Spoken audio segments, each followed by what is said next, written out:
शेतकरी मित्रांनो नमस्कार। तर तुम्ही टरबूज लावताय का आणि बेसल डोस आपल्याला द्यायचा आहे, तर बेसल डोस आपल्याला कोणता दयायचा आहे, बेडमध्ये कोणता टाकायचा आहे तो आपण बघूया।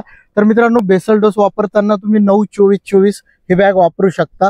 एकरी तुम्हाला 1 ते 1.5 बॅग आपल्याला वापरायची आहे। त्यानंतर निमोळी खत जे आहे, निमोळी खत आपल्याला एकरी जे आहे साधारण 100 किलो पर्यंत, एकरी 100 किलो आपल्याला निमोळी खत वापरायचं। तुम्ही या ठिकाणी बघू शकता। त्याचबरोबर क्लोरो किंवा रिजेंट GR जे आहे ते 4 किलो पॅकिंग मध्ये तुम्हाला अवेलेबल होईल, तर ते 4 किलो पर्यंत वापरायचं। हे जे आहे क्लोरो आहे, क्लोरो 0.4% मध्ये, तर हे 4 किलो एकरी वापरायचे।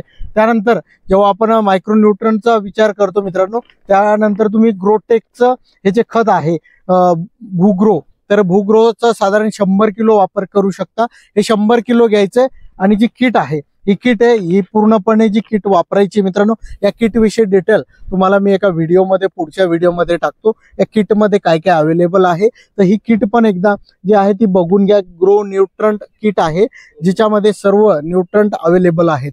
तर त्यानंतर सल्फर आपल्याला वापरायचे 90% मध्ये जे सल्फर येतं ते साधारण आपल्याला या ठिकाणी वापरायचा। हा जो बेसल डोस दिलाय, हा बेसल डोस पूर्णपणे 1 एकर साठी आपल्याला करायचा आहे आणि बेडवरती पूर्णपणे टाकून घ्यायचा आहे मित्रांनो।